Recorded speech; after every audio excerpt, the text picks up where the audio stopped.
Good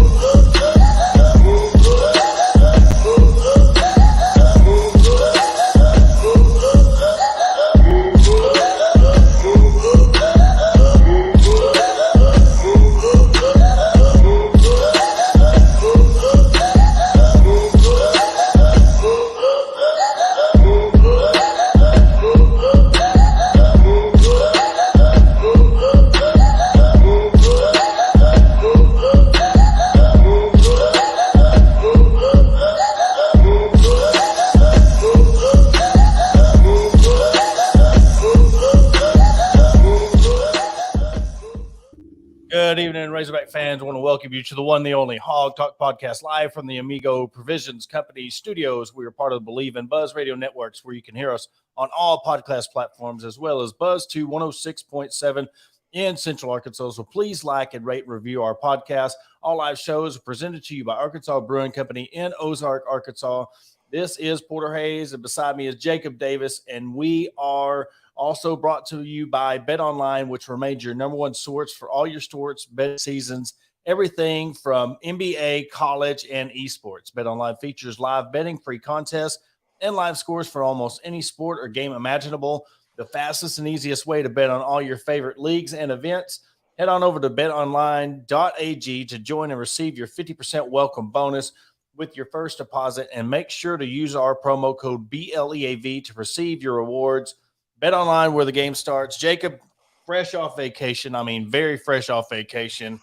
Hope you got to enjoy it, other than the UConn game, of course. But look, we'll start with just what a tournament run it was. 2 weeks ago, let's be honest, we didn't see this team advancing past Illinois. It was a 50-50 game, what we said. So for them to make it to the Sweet 16, going up against the buzzsaw, you look at the past 3 years, you run into a buzzsaw against Baylor, then you ran into Duke, now you run into UConn.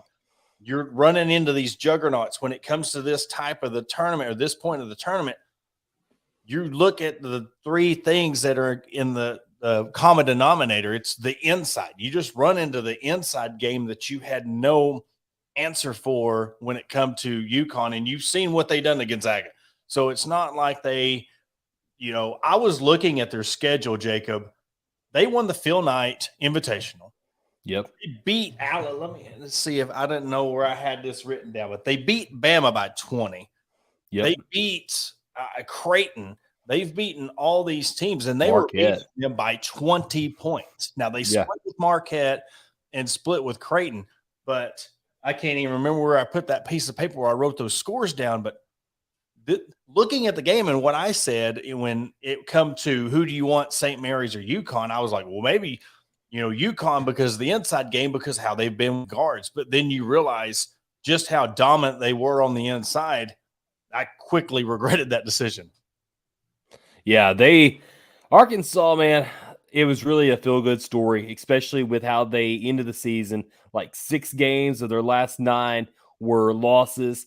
You win 1 game in the SEC tournament, you're thinking, man, if we can just get through Illinois, I'll call it a day. And then you get number 1 Kansas, and obviously you didn't have Bill Self there on the sideline, which, I don't know how much that goes into it, but Arkansas beat a number 1 seeded team for the second straight season, which is absolutely incredible. Something that Arkansas hasn't done before, and that something that hasn't been done in the NCAA tournament since Butler did it back in 2011. So Arkansas was on the side of history there, and you just thought, okay, that was going to be the confidence booster that got Arkansas over the hump, maybe get to the Elite Eight again. And they just weren't there. And Sonogo, man, that guy was eating the lunch. The other guy that was 7'2", he did pretty much anything that he wanted to do. And that's where Arkansas missed a little bit on the physicality side of things. And you just think, oh, we just needed that one guy. That one guy was probably Trevin Brazile. Yeah. And I think that's where, Musselman may, he had some good size with Mekhi and Mikal and Jalen and Brazile, and you just couldn't keep that one dominant force healthy enough. So maybe next year you bring back some guys that are healthy, some vital options there. Maybe you get a surprise return or two, or you get some transfers coming in. You're going to need a veteran guard that's kind of like JD Note, a guy that can close. Maybe a forward like a Mude or Jalen Tate, or a Justin Smith type of impact player. Like there's just so many. There's pieces that you're thinking, okay, if we had just one guy right here or one guy right there, Arkansas's that team. But man, this year was a lot of what could have been. But I will say a successful season despite how the regular season ended. Yeah, and they've always got that slasher. You look at Graham, you look at Tate, you look at the guys that they've been able to Brazil. I mean, before he got hurt, you Council. Look at what Council's done. It's just knew when we've talked about this, they somehow figured out their free throw shooting. Council, I mean, carried them at the free throw line. But it's like you didn't have that 3-point threat. And we said in the tournament, you get down against a team like UConn, if you don't have that 3-point threat that you could start trading those threes for twos, or you hit a couple of threes that gets you back in the game, you're going to quickly fall behind. And especially if you're a drive and throw it up. I mean, that's just how there's no really easy layups unless on a fast break. But, you go up and throw it up, try to draw a foul. You're pretty much just looking for the foul first and then hoping the ball goes in. You need to get to the point to where that you need a slasher, you need a scorers, you need a 3-point threat. You need some physical big guys that can score and withhold. I mean, because like I said, look at Baylor, Duke, Pinchero, Baylor, and then this year with UConn. You're going to have some guys down low to be able to bang and score at will, because that's a huge difference. So the good thing is, the bright side is you got good key components coming back. It's not going to be a situation where you're going to turn over 11 or 12 guys and you're going to have one returning starter. You're going to have a lot of guys come back that can possibly help you out. And I know Anthony Black threw out a cryptic little tweet saying, year one, which here's the deal. It's like they have the ability now to call, hey, where do you see me? They have that ability to kind of look into the future and see, and you never know. And you don't know how many international guys, you don't know how many G League guys, you don't know what certain teams are looking for. And he could go in there like, hey, look, man, you're mid-second round type of talent, what you were thinking this year, and he could come back. You don't know. Just like Nick Smith Jr. I mean, of course, I think he's going, but he even said, well, how do you know I'm not coming back? What if he doesn't feel he's ready where he's at in his rehab or where he's at with his health, that I'm ready to go to the NBA? Because guys now, they look at Moses Moody. Do you want to go to, even if you go first or second round, do you want to go live in the G League life? Do you want to go do these things? And now with this elite league, kids going out of high school and they can go into the other G League or whatever they call it. There's just so many more options when it comes to not just coming out of college anymore. So nothing is for certain. I mean, I know it's probably 95, 97% sure that Nick and Anthony are going, but you just never know what their draft stock is on what they're looking for each year. Yeah, and I wish them the best of luck, because those guys, I mean, you really could see at times where you think about the Florida and the Georgia game where Anthony and Ricky and Nick were just playing off each other, and they were playing so well together. And then there were times where it was just miscombobulated. I mean, there was just issues there with the flow of the offense, and there, if you take everything back and you see everybody healthy again, and going into the next season, maybe hypothetically speaking, like maybe you see them come back. Like, what if they come back? Like, and they just surprise everybody. And you see the international guys. Like, I know there's one guy that's from Greece, and he's supposed to be like the next big Greek freak guy. And then you had, Brandon Miller going at 5, and then Nick Smith going anywhere between 6 and 10, Anthony Black going anywhere between 6 and 12. So, and then I think you got Ricky Council. I think he's anywhere between pick 35 to 47, something like that. And then Jordan Walsh, I think he only came up in one mock draft too. So there could be chances here where these guys they see where they're at, and they do come back. And that's what's crazy about it. Like, okay, you lose your 2 McDonald's All-Americans, you return a Walsh, and a guy that really came into his own towards the end of the season, a guy that's physical, a guy that's not afraid of contact, and a guy that really has good body control when it's near the basket. I really admire his close to the basket game. I know there was a couple of baskets there in the Kansas game where it almost blew he did blow a couple of layups, but he hit that dagger three. Like, maybe he can become a guy in the Musselman system. We've seen a couple of players come in and develop throughout time. What if Jordan Walsh does decide to come back and develops his 3 game? He can already play elite defense and be close to the basket. If he can develop that 3 shot, Arkansas could become a trendy pick to maybe make another run in the NCAA tournament.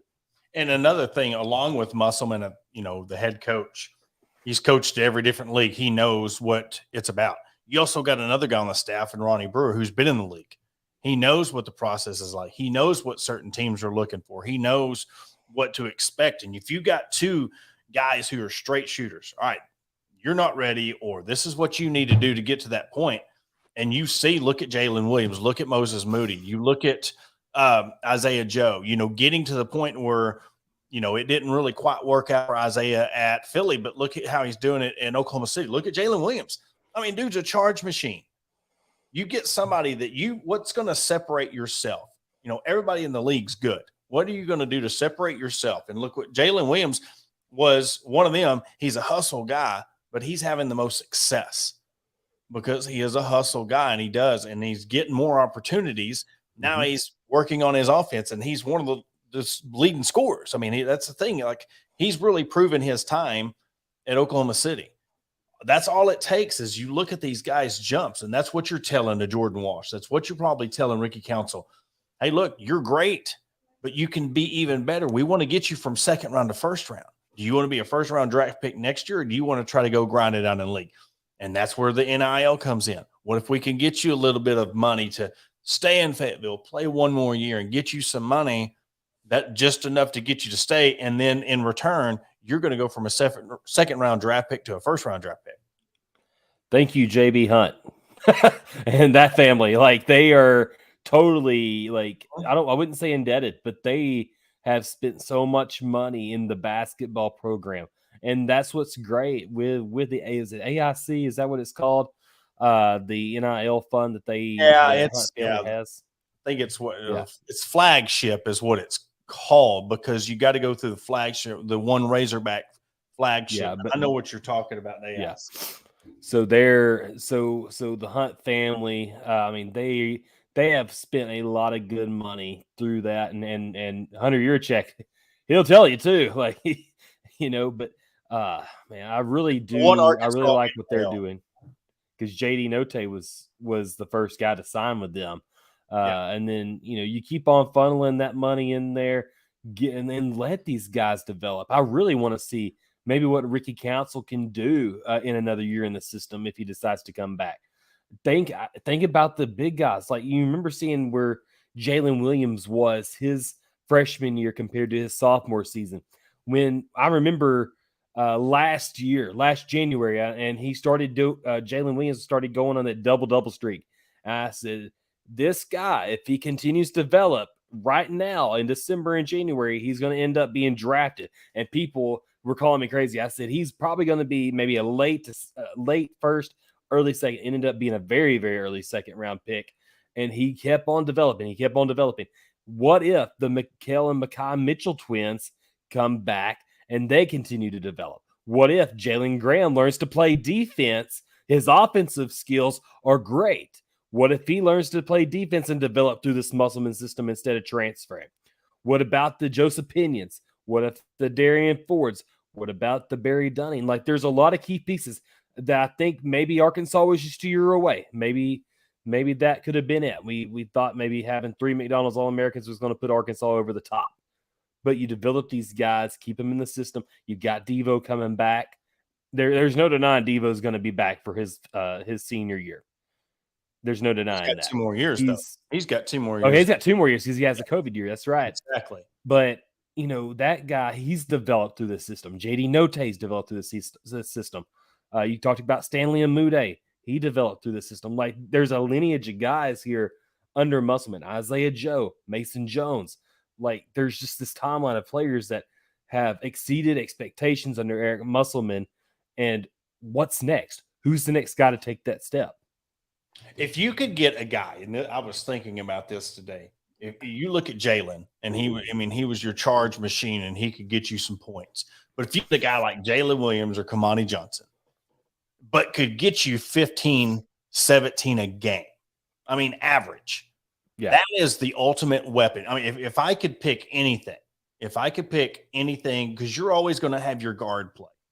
That's just how Musselman is when he recruits and he gets the guys. You look at Barry Dunning, you look at Nick Smith Jr., Anthony Black, Jordan Walsh, Darian Ford, and then the Pinion. But if you get a guy like Kamani Johnson, say a 6'8", 6'9" version, or even like the Mackay, the Mitchell twins, but they can average you 15 to 20 points a game. That is the missing piece, in my opinion, between Arkansas getting into the Sweet 16, getting to, that. And Jamie said we need a game-changing guard with killer instinct. You've had two of those this year, but, or forward and guard with Nick Smith Jr., but he got hurt. That was your J.D. Notae. That was your Moses Moody and Isaiah Joe. If he would have stayed healthy full year, you would have had that. But when you look at – let's look at the past 3 years again, like I said in the first of the show. What do you want? You want another guard, or you want to keep getting bodied? You need somebody who you can bang down low because you've been blitzed. You did good against Gonzaga and Drew Timme, and you shut them down. And the other one that ended up going to Oklahoma City, Holmgren. So you need something like that. That's what the difference between the Sweet 16 and Elite 8 and making it to that Final Four. And, of course, catching fire. You look at the Final Four this year. It's one of the craziest Final Fours, and I think UConn will end up cakewalking. That's just the way how they're playing, the way they've destroyed people, and the way they have just run through the tournament. You never know. And the next question is Brazile coming back. It's a possibility. He's got 2 more years left. So, just depends on his rehab and if he wants to come back. But I think he should. I think he would. You think a healthy Brazile, Council, then you got Devo, then you've got Dunning, Walsh, and then who you got Bayfall coming in, and then who you Leighton Blocker coming in, Blocker coming in. Yeah, you never know what they're going to develop into. But if I could pick anything, and you can go, if you could pick anything, I want that 6'8", 6'9" Kamani Johnson, one that's going to get you your boards, but can also get you 15. Even 13. Say 13, 15 points a game. But I think that's what will get you to that Final Four point. Yes, they need a 3-point shooter desperately. But I'm saying when you come to tournament time, I think that's been the Achilles heel of this team the last 3 years, is that down low guy that you can play defense, but yet you can score a lot as well. Yeah.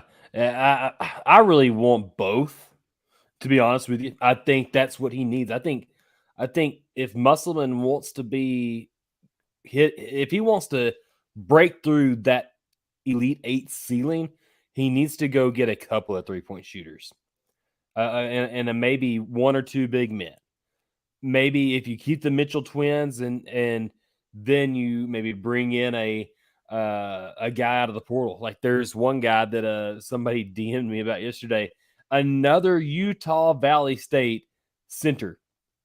If you remember last year, it's Faradal Zamik, who, I was in talks with him, heavily. He was all Razorback until he wasn't. Like, he ended up going to Texas Tech. Like, he was going to visit Arkansas, and then I guess things just fell apart into going to Texas Tech.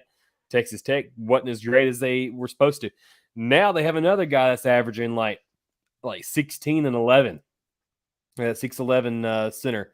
So you get a guy like that, maybe like 230 to 250 pounds, a guy that can bang around, like the Sonogo from UConn, or the Paolo Ranchero from Duke, or just name a guy that was on the Baylor national championship team, like, or even get you a Drew Timme, a guy that has a great offensive game and gives hard on every single possession.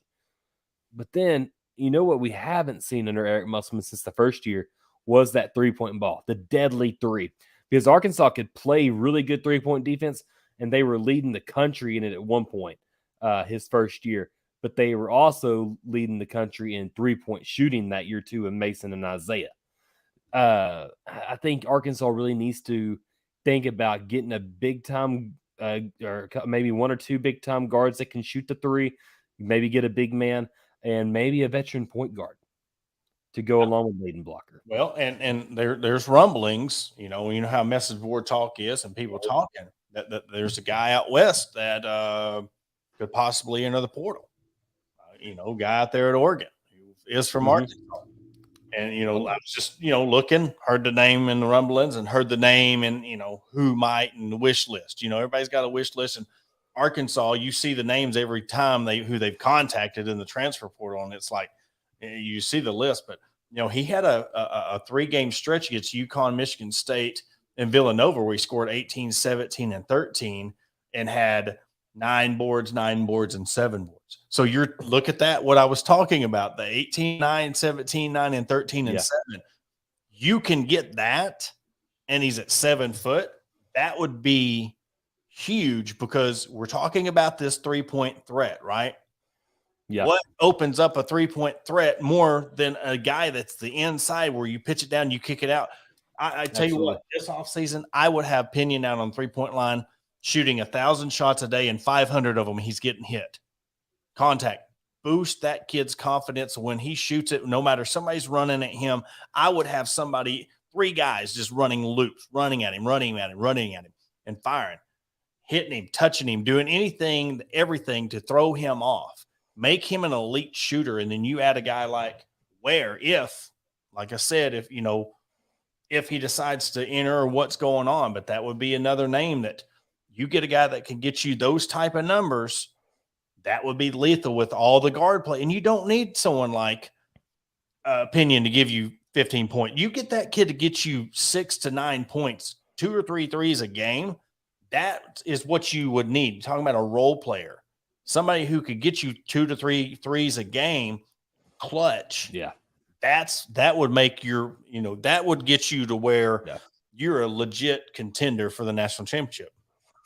Yeah. And I don't think a lot of people – I've watched a little bit of Bay Fall, and who he reminds me of is Moses Kingsley. Yep. Moses wasn't a guy that's going to get you a double-double every single night, but what he did was he would score. He became a lethal guy down low, but he also got you your rebounds. That's what he was as a freshman and sophomore. And then as a junior and senior, he developed into a 16 to 18 point a game scorer, just like you need it. And I think if Bay Fall comes in and maybe adds a little bit of weight to his frame, which obviously he has a lot, he's like 6'10", 6'11", you get a guy like that, and I think you're going to be ultra successful to go along with the guys that you're bringing back. You have I don't know, you get like 4 or 5 postmen, and you can stretch the floor.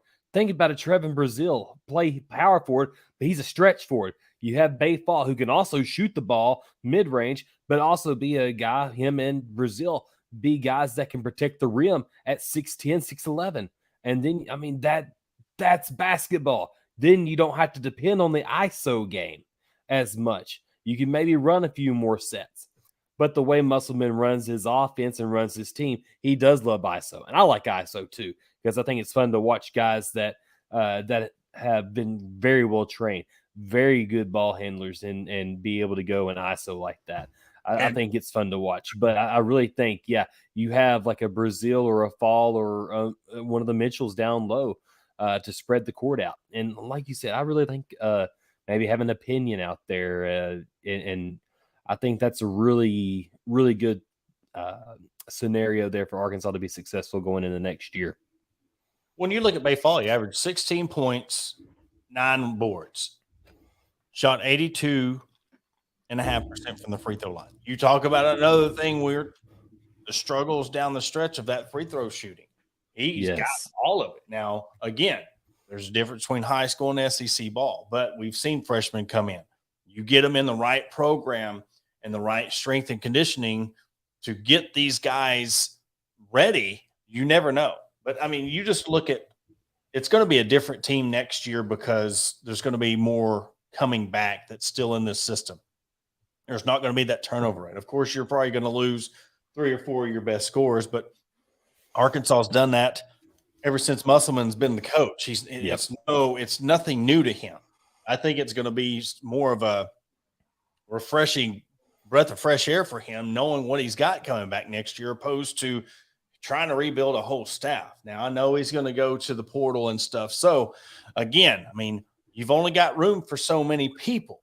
And you're looking at the people who didn't really touch the floor, they're progressing. So, and the day and age of playing time and transfer portal and leaving, some of these guys might be a year away, and next year's that year. So it might be time for them to step up. But, like Musselman said the other day, offseason starts now. And I think you need to look yourself in the mirror. What can we do to get stronger? Even if your guards get stronger, you've got 6, 7 guys. What can you do to get them stronger, get them down low, or even if they drive the basket, get to where you can finish, get those and ones. If your free throw shooting's getting better and you got that under control, you finally got things figured out. And I think that was just to me, the most heartbreaking thing about them running into UConn. It was like, okay, they finally got things figured out, and then they run into UConn. I mean, a team that's blitzing through the whole tournament. And I know a lot of people, with Musselman taking his shirt off and Devo Davis's reaction afterwards, they don't realize the turmoil this team went through with losing Nick Smith Jr., losing Brazil. They totally forgot about Devo stepping away from the team for a short time. And all these pieces start to come back together other than Brazil. Of course, he was out for the season, and they finally get things together and everything. And I think that had a lot to play in that UConn game. I think everything came out after that Kansas game, and they were just depleted in that short turnaround between the Kansas and UConn game. Yeah. A lot of the emotions you sent, and that's what's one of the things. You were so proud and happy for Devo to sit there and be like, we finally got it together. And then, like I said, watching how things played out, I think they were just emotionally drained.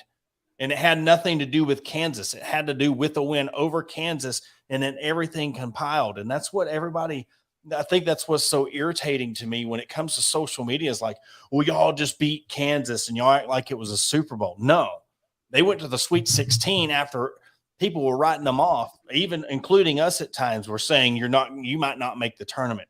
You got to get to this point because the last 3 games of your season is a freaking juggernaut.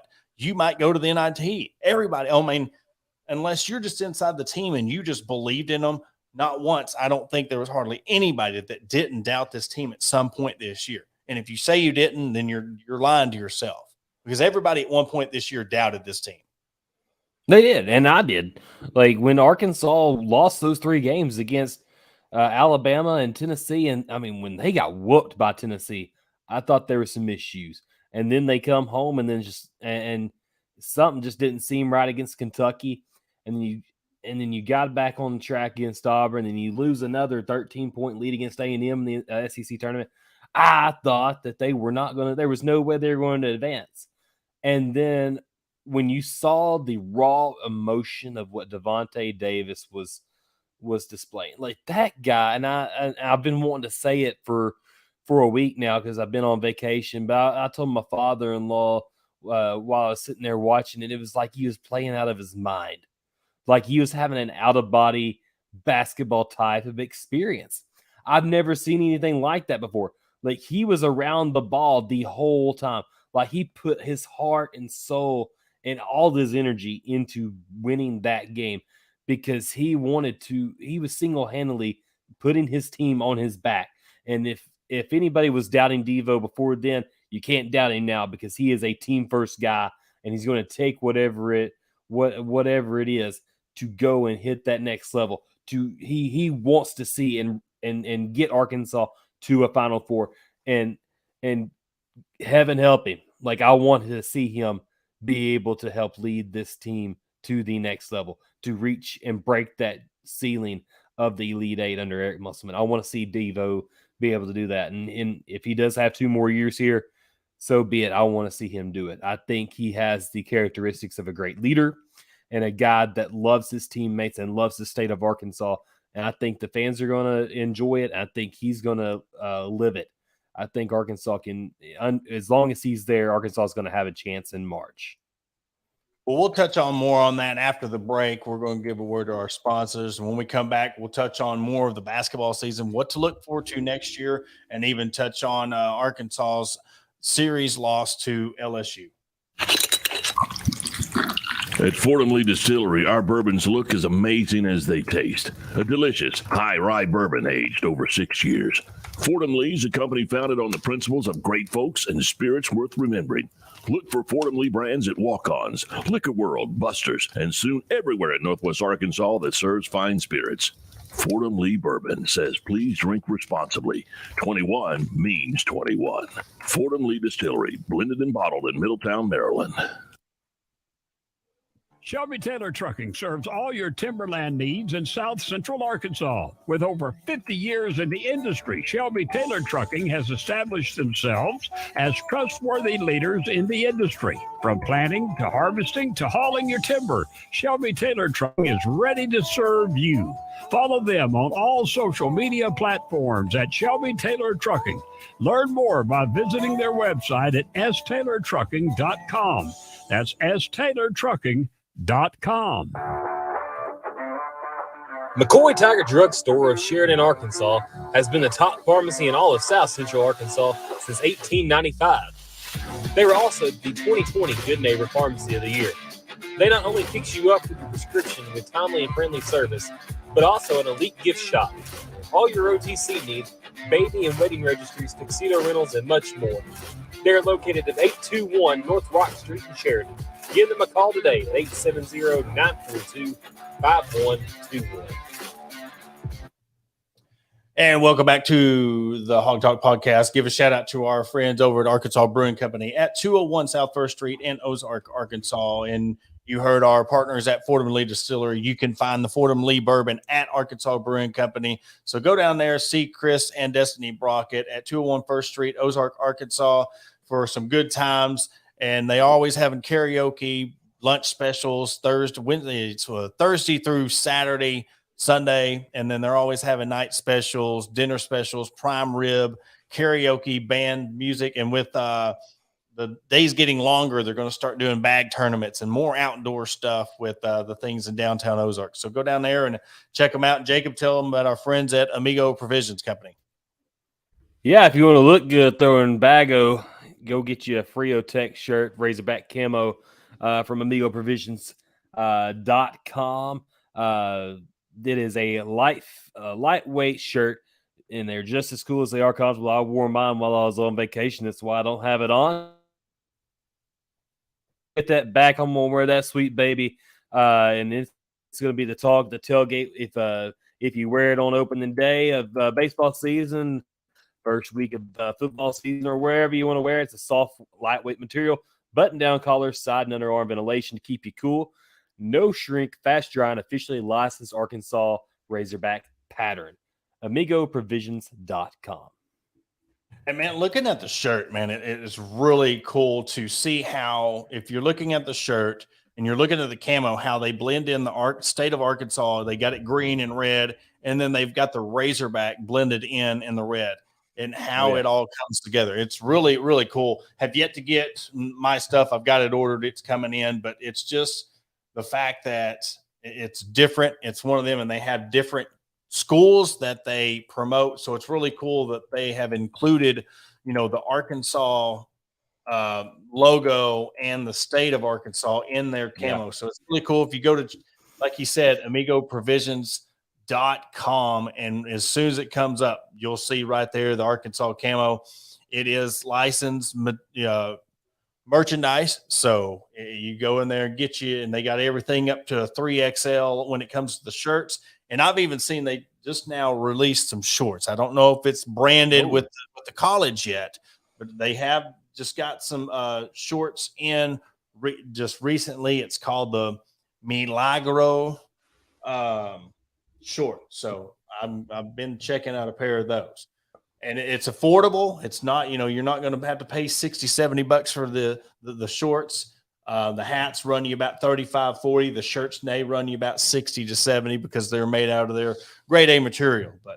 Anyways, back to the basketball. And, if you could pick, say, we think Anthony Black's leaving, Nick Smith Jr. is leaving. Of course, you got, Jalen Graham might leave. Kamani Johnson's leaving, of course, because he's a senior. But if you could have two of those guys, they say even throw Kamani in there because he has eligibility. Which two would you want to come back and build around the team that what you need to win? First off, I'm taking Mekhi Mitchell because I like his dog. The guy likes to fight for loose balls. He really developed his offensive game throughout the season. At first, he was more of a rebound block guy, but as the season came, his offensive game really came on. I really think that he would be a very vital piece to next year's team. And I would also, if I could get another guy back, I would take Jalen Graham, just because of his offensive skill set. Now I know I've said that earlier. He just has such a mentality of scoring the ball. Like there's sometimes he'll pass it back out if he doesn't see what he likes or doesn't like what he sees, and then he'll pass it back out. But then there's sometimes where if he knows he has a mismatch, he's going, and he was almost automatic during the month of February. He was like 35 of 40 shooting from the field in the month of February. Like, that's excellent shooting. And in Arkansas, they didn't have a hard time of making baskets close to the rim this year because they were like nearly 50% shooting from the two.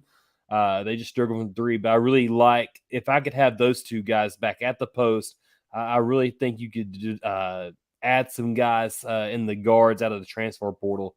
But yeah, I think those two guys would add a lot to this team going forward.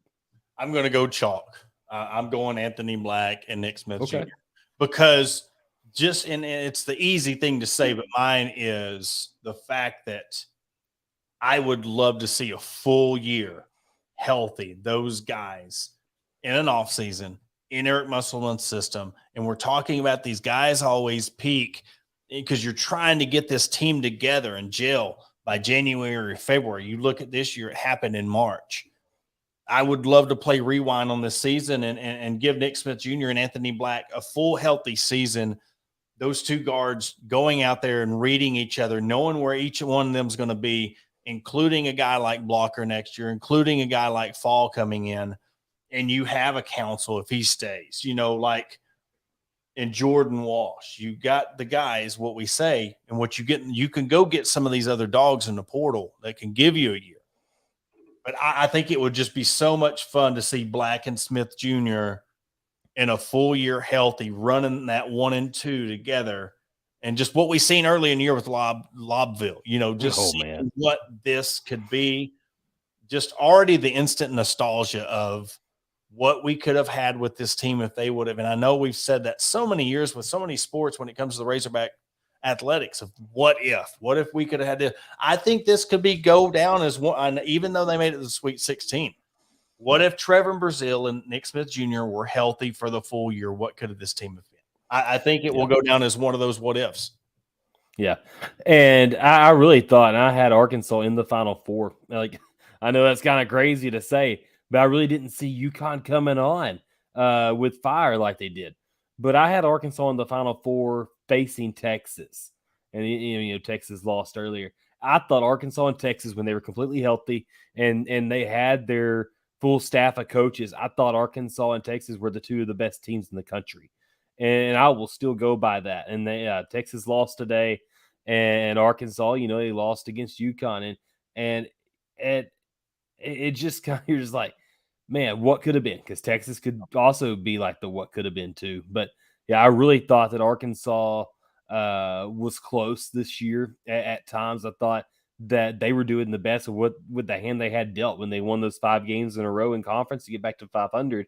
I said maybe this team's getting it together. Maybe if Nick doesn't come back, maybe they're going to be all right. And I knew that having Nick or Trevin be completely healthy would change the dynamic of the team.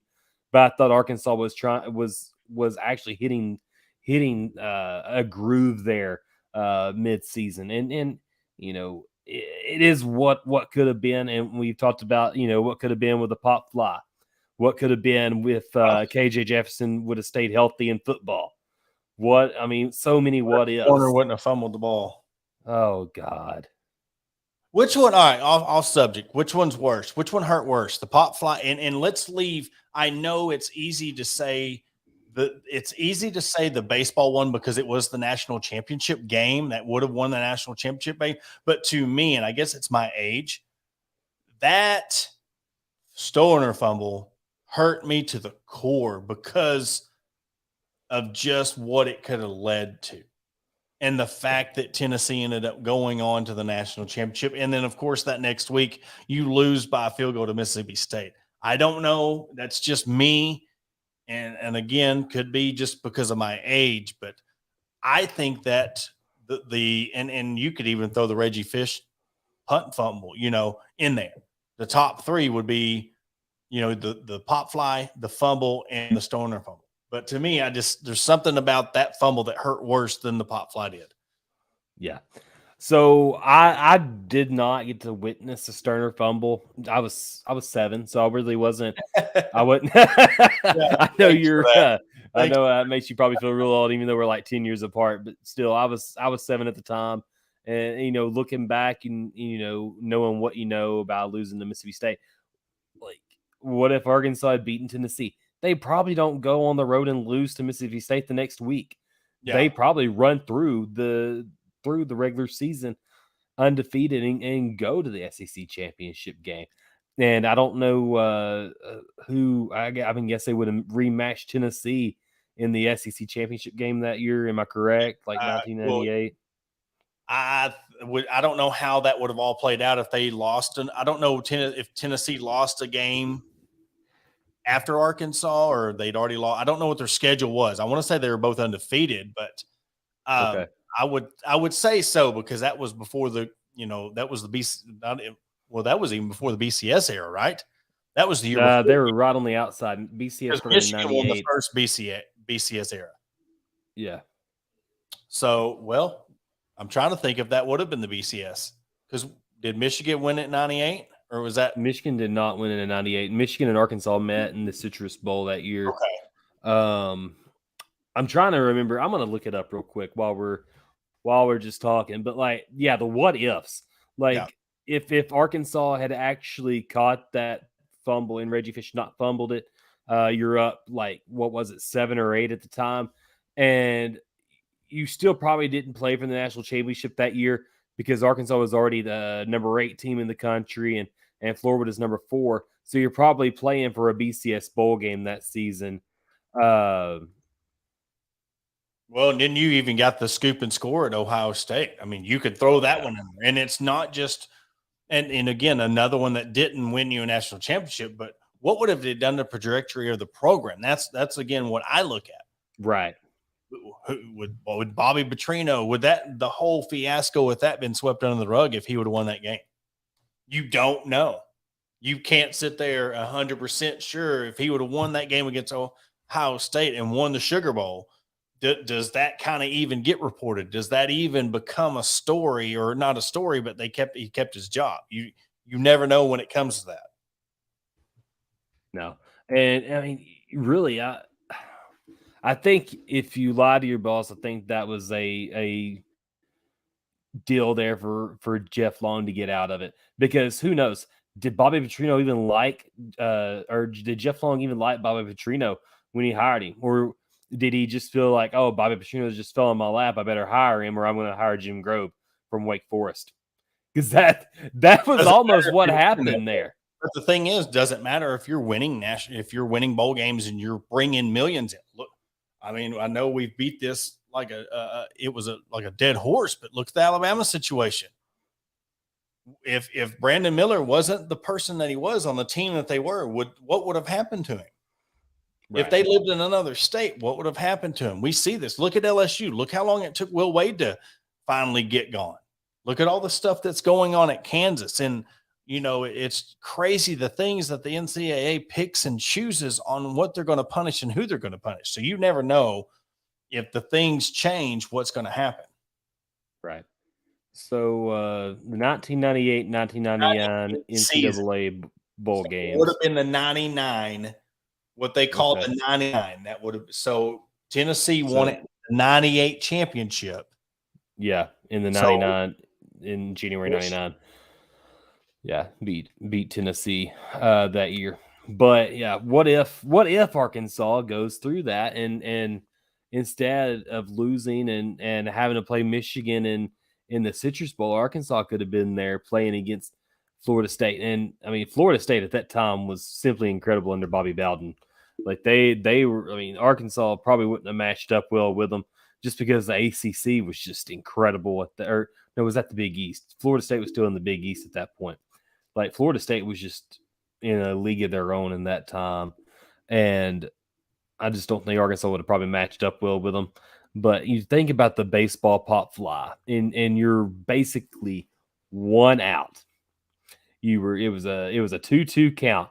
It was a foul ball on the right right field line, and you just drop it right in between all three of you. And I hate to remember that just because I was laying on the floor like that was our moment, and then the very next pitch was a home run that scored and ended up Oregon State winning that game. But Arkansas just seems to have the worst luck when it comes to sports and what if moments. I don't know about Clemson. I know you probably know a little bit more about the Clemson what ifs, but there's just been a lot of what ifs among all the sports in Arkansas athletics history. Like you think about the 60s, Arkansas, they won the 64 national championship, but they could have won 2 or 3 more, like Mike Irwin said in our podcast the other day. He said Arkansas probably could have won 3 in the 60s, maybe a couple in the 70s. They done it so differently. They awarded a national championship for the bowl games. So and then also we were looking at the BCS era, and I had it completely backwards. Michigan won it in 97, and Tennessee won the very first BCS national championship. Okay. It flip-flopped. But in that year, in 97, they awarded Nebraska the Coaches Poll national championship, where Michigan got the AP national championship. So you had multiple people that were claiming. So we're talking about claiming. And I know this is going to piss a lot of people off, but there was a lot of people that said that Arkansas claimed the national championship, but there's a lot of people who dispute that. So I don't know. I know nobody in Arkansas would dare really dispute that, but I know a buddy of mine, I'm not going to name his name because he don't want the pitchforks, but he wrote a thesis paper in college on why Arkansas did not win the 1964 national championship. So that banner hanging behind you, there has been some doubt, and it's nothing to do with did Arkansas deserve to win it, blah, blah, blah. They chose it in a different manner. Clemson won it in 81. Georgia won it in 80. Clemson ended up beating Nebraska in 81 to give them their first national championship. And then, of course, they ended up winning 2 more in 16 and 18. I really don't have a what if because I've been able to witness national championships, when it comes to the football side of things. I guess the only thing, and I'm glad in a way, because and this is crazy to even think about, as horrible as Clemson was as a team, if it wouldn't have been for their rival South Carolina, as much as painfully it makes me say this, they would have been in the Final Four. They would have been in the college football playoff. They would have got drubbed because they were a horrible offensive team. So I guess in a way, and then again, painfully staken for me to say is I'd much rather lose 31-30 my rival than go get embarrassed in the first round of the college football playoff. You beat a Michigan or whoever, just gets the doors blown off of them in the college football playoff. Yeah. So what if, while we're on the topic of what ifs, I know we planned on this being a basketball only podcast, but while we're on the topics of what ifs, what if Arkansas had won that the Sugar Bowl and that scoop and score was like all Seth Amherst had to do was scoop it and go. Like you were 2 yards away, and then the very next play, or was it 2 plays later, Ryan Mallett rolls to his right and throws a pick. Big six. Throws it like the Brett Favre classic sidearm throw across your body, and then it gets picked. And you think about some of the other things, like the whole what if you didn't lose what if you kept that 14-0 lead at LSU in 2011, and as you were the number 3 team in the country. Like I know you had a teammate die that week, and you're playing through a lot of like just a lot of feelings and emotions. You were going out to win that for Garrett Ekman.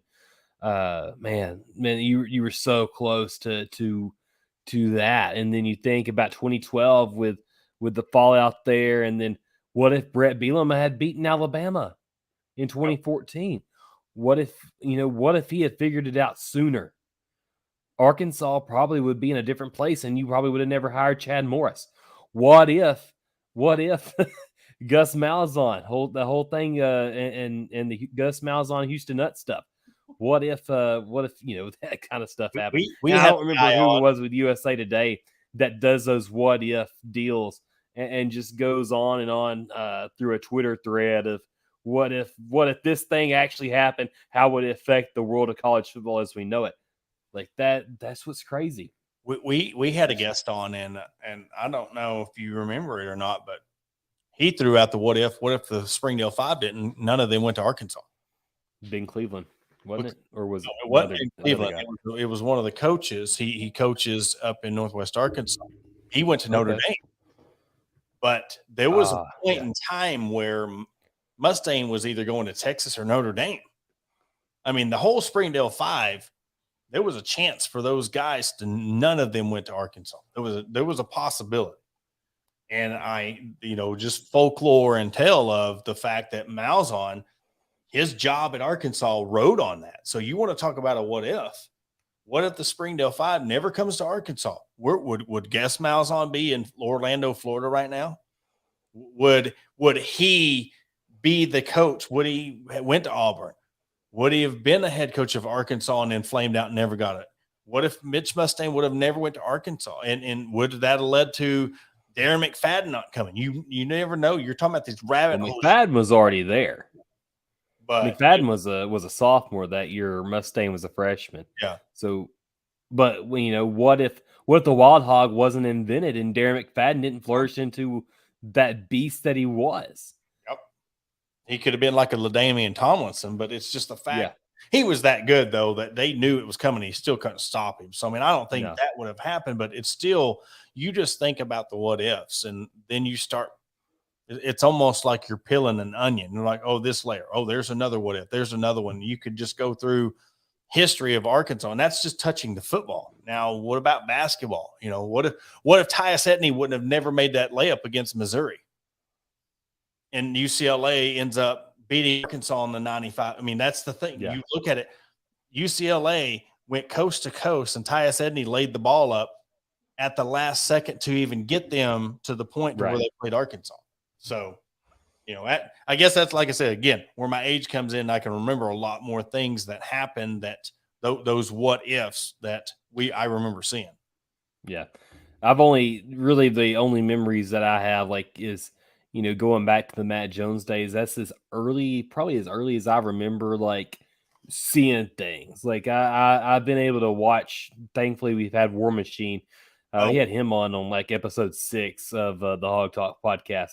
Obviously, we haven't really talked about it. This is episode 300, milestone episode, over 250,000 downloads for our podcast too. So what's crazy is before I even started doing the Hog Talk, he was my very first interview for Tyler Butler in South Carolina. He was my very first article I wrote was War Machine. I wrote an article about him, interviewed him, and talked to him.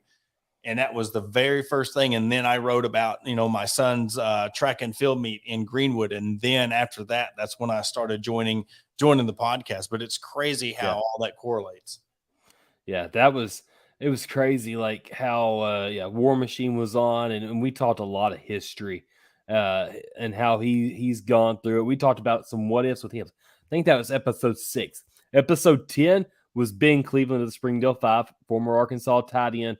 That he was the guy that won or helped Arkansas win their last game against Alabama. We talked to Chuck Barrett a couple of years ago. Man, there's so many guests we've had on through the years, like five years. You've had Sarah Spain on. Yep. Episode like Ryan McGee. 105. You've had Marty, or not Marty, but Ryan McGee. Hey, and speaking of my buddy respect Ryan, they still show, and I get text almost at least once a month. They still have the Ozark Hillbilly helmet on the set.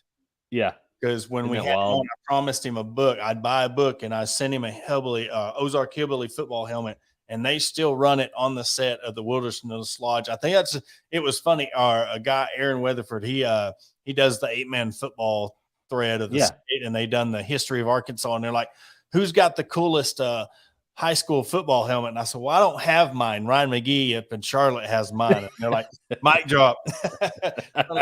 we can't argue against that. If your if your high school helmet is on the set of Marty and McGee, I think I've won that match. Yeah, I mean, we've had so many guys on through the years. I can't remember I think I had a chance to have Darren McFadden on, and it ended up following through because at the time when he was available, I was at work, so I was like, "Dadgummit, D-Mac." We've had a lot of good guests on through the years, and we've really we wouldn't have the success that we've had if it wasn't for our fans. Like we were almost at that 300 or that 30,000 threshold on followers here on Facebook.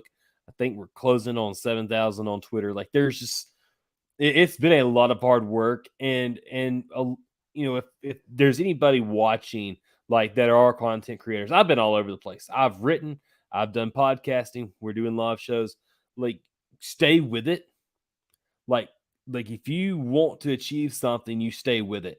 Porter is I mean, he can vouch for that. I mean, I can vouch for it. Like if you want something, continue to work hard for it. And I mean, episode 300 of the Hog Talk podcast, that's something that's incredible. Like when I started this back in 2019, and even when I was the Hog Pen in 2018, I never would have thought that this would be still running as to where it has become.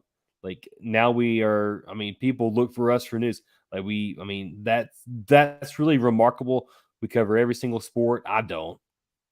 Porter covers the heck out of some women's sports, and that's where I think we set apart is from other folks that cover the Razorbacks is Arkansas. Like we don't just cover the football, baseball, and basketball, which there's nothing wrong with that, but we cover it all, and I think we do a pretty good job of it. And Porter, you've done a really good job, and I appreciate you staying on with me since the early days and keeping this thing going. Well, it's just a passion. You talk about the women's sports. I've had a passion since I was little, since I was a teenager when it come to the women's side. And when I really joined, I didn't think that I would have the ability to cover and reach when it come to the women. Because I'm telling you, 4 years ago when I started this, we would make a post about a women's sport, and they're like, "What the hell are you talking about? That's not the football team. That's not the basketball team. Nobody cares about women's sports." And so I want to shout out. It's all to the fans, because the fans have turned a corner on them. And I know you still have the knuckleheads that blah, blah, blah. You're always going to have it. That's just the way it is. We've accepted it, but you get that with the men's side too. But it's just the fact that we've come so far when it comes to the coverage that they get. But we always can do more when it comes to the women's side. But I've stayed true to it. And I know that from my part of it, I do a lot. I'm probably 70-30 when it comes to the women's to the men's, because that's my passion and that's what I want to address. We even have a women's show now. The only school in the SEC to have a women's podcast about their programs. So, it's just, it grows, but the attention's grown. The fans have grown. I mean, they just set records. The second and third most attended game at the softball was yesterday and today. That's what I was about to say. No, like the basketball, yes, they made it to the WNIT, but they're still getting 3,000 to 4,000. I know that this year was a disappointment with the talent and what they had going to the WNIT when they were a tournament team. But the fans have every right. And I want to say this. That's why I've kept quiet about it, because I know it is a disappointment on what you expected. But to me, I want the disappointment because that shows people cares. When I first got into this, I tried to fight every freaking battle when everybody would say something negative. And when you look at it from the outside looking in, you're like, they wouldn't be talking about it if they didn't care.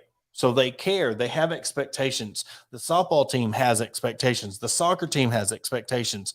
The golf team, the track and field team, they all have expectations now, and I'm here for it. I want the negativity, and I want the people to be disappointed, because that means they care about the program, and we're not going to stop. I've got to go to SEC tournaments. I was one game away from getting to go to the College Worlds, the softball College World Series, and that's just what we've been able to do here with this platform. But it's been a fun ride, and we're not going to stop anytime soon. We had the best month we've ever had here at the Hog Talk.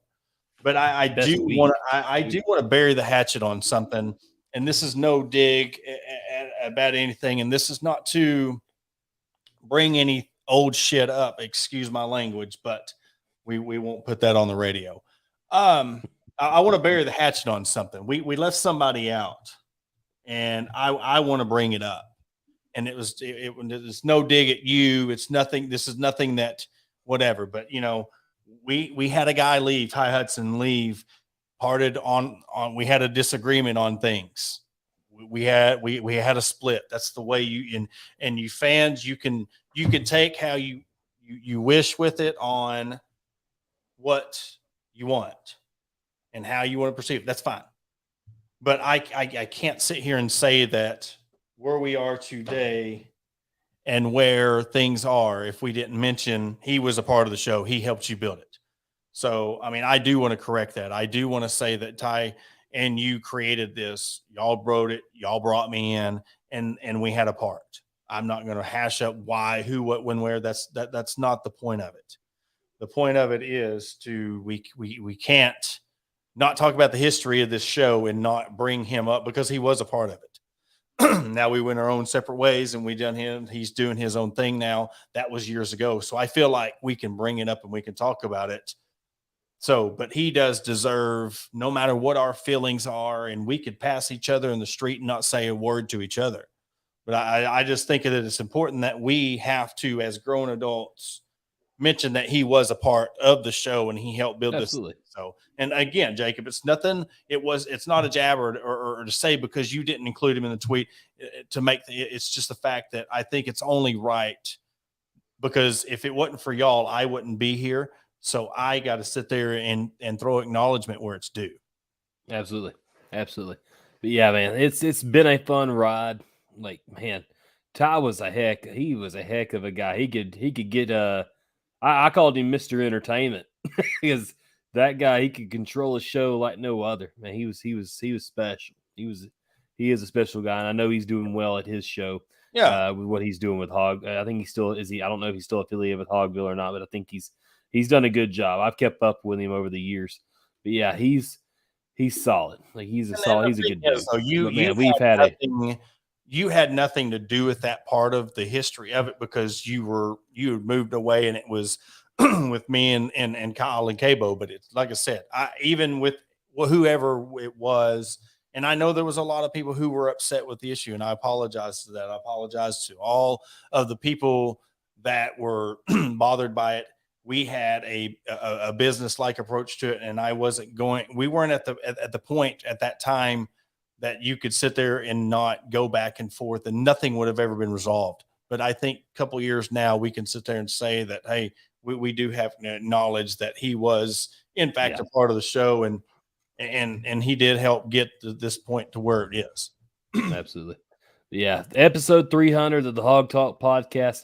Guys, if you really do enjoy our show, I do invite you to go on and rate, subscribe, and review our podcast too. You can do that on all Apple, Spotify, wherever you do listen to us.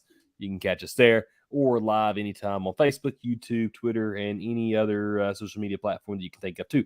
we are there. We I know we don't do Instagram, so We do a little bit now. well, we do a little bit, We but do. I want to stay on that.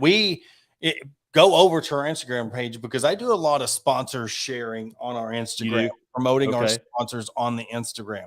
So listen, that's another thing with our sponsors. Like, we are really involved with our sponsors. We don't just advertise them on our shows. We are heavily involved in building relationships with our sponsors. So when we post things about our sponsors, and who, especially with me and the ones in Ozark, I'm born and raised in Ozark. I'm an Ozark guy.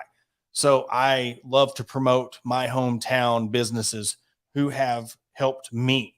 So their Hillbilly Realty, Arkansas Brewing Company, the law offices. I go into their establishments. We talk all the time. And with the things we do for the women's show, with the Fordham Lee Distillery and, Hot Works, I go into the establishments, and I really want to bring more people into those businesses. It's very personal to me when we bring somebody on, because I want to be a part of like their family. This is no sunshine pumping. I mean, I know we have to make money and we have to have advertising and stuff like that, but it means a lot more to me. I said that last week on the women's show, which tomorrow we'll have Dorian Kraft. She does a lot of UCA stuff, did some stuff down in Little Rock, and we'll have her on at 7:30 tomorrow to talk about her coming back to Arkansas and being more of a part of the, SEC network when the softball team and stuff. So I'm really excited to have her back on. But yes, when you see things that we post about our sponsors, we really want to promote them. We really want people like with Amigos and going to their website and buying the Razorback gear. So I know at times it might get where you see something every single day from all of our sponsors, but yet I want to push it. I want to get it out there, and hopefully people take that and you go buy some products from them. You go in their stores. That's what we're all about. And that's what I try to set us apart differently from other people, opposed to just reading a commercial on, and no dig on them. It's just, I want to be different than just reading an ad on a podcast, or just pushing it in to plug them a like and share. I want to be a part of their family too. Yeah, absolutely. Porter, I don't know if you got anything else to say, but man, I've been up since I got home at 4:30 last night. I think I'm about ready to go crash for the night. Right. So, man, I really appreciate every single person that's been a fan since day one. Yes. We grew to 10,000 really quick. We grew to 30,000 quicker than I thought we ever could have. And we've hit $250,000 on a podcast that I didn't know would come this far. So anyways, I do appreciate every single person that does watch this show and listen to it via podcast. So yeah, y'all just keep on tuning in. Thank you so much, Porter, man. Thank you for being a great co-host and awesome. And being a great partner, man. You've been incredible, incredible guy. I appreciate you and all you've done for this. I appreciate you being able to, you allowing me, to come on and be on full time and see where this thing flourishes. But on to 300 more episodes. So, but that will do it for this episode of the Hog Talk podcast, brought to you by Arkansas Brewing Company and Bet Online. And again, you can catch us on the Believe Network and Buzz Radio networks. We will catch you tomorrow night at 7:30. Go Hog.